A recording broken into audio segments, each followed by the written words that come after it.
My name is Elizabeth Cromwell, and I'm the President and CEO of the Frederick County Chamber of Commerce.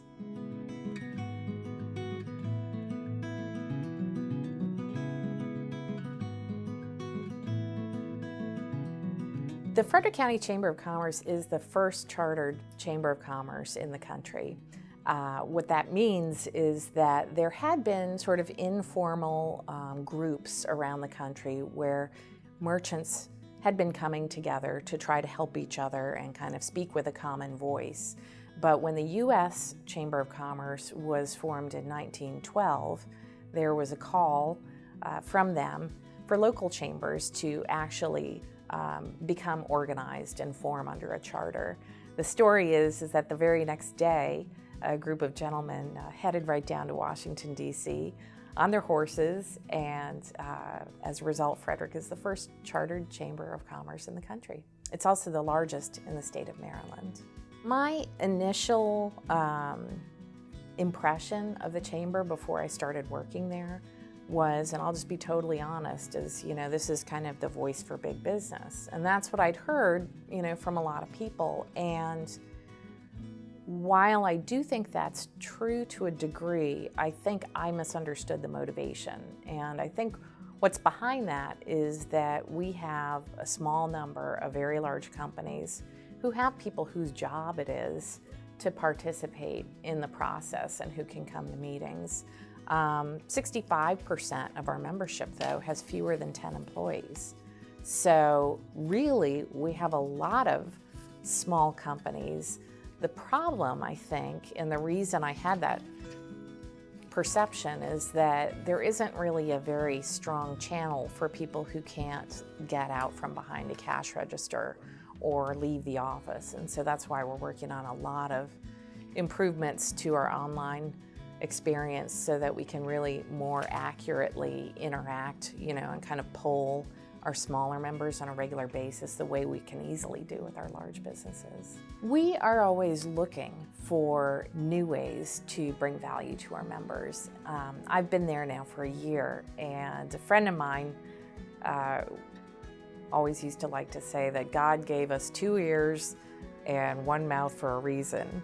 And so I have spent the last year listening to as many people as I can about not only their thoughts about the chamber, but what's important to their businesses. And that's what I care much more about is, I don't want to be going around talking about how great the chamber is all the time. I want to be talking about how whatever's important to you and you and you, how we can find some common threads that we can then create some real value.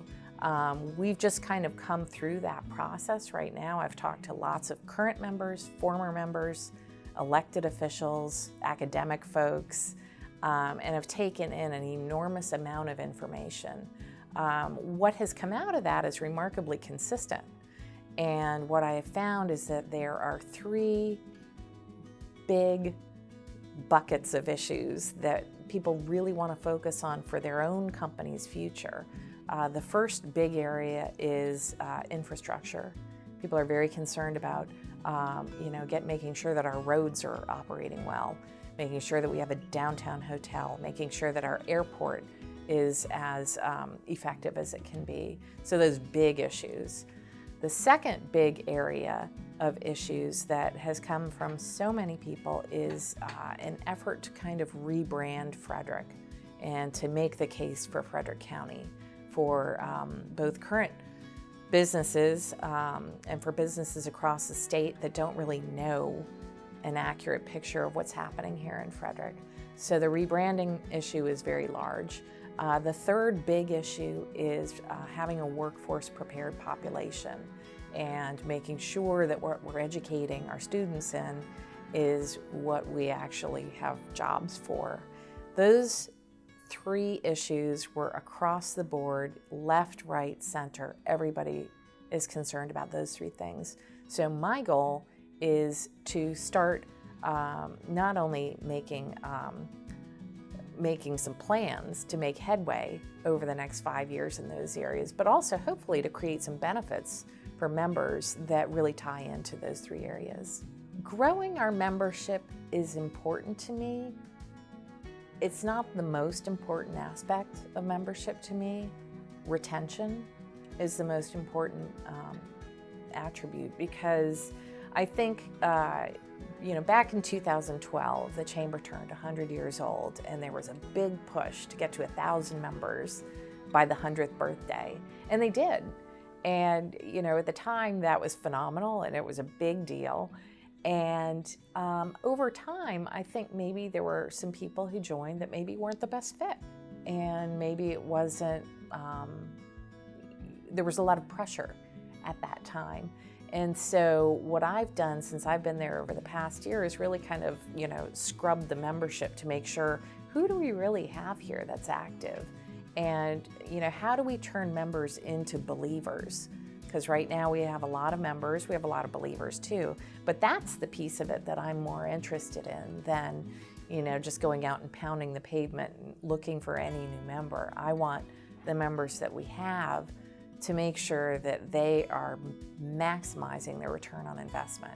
And it's not, it's not an inexpensive group to join. And so if you're not proving every day that that investment is a better value than some other place that they could put their money, then, what are we doing here?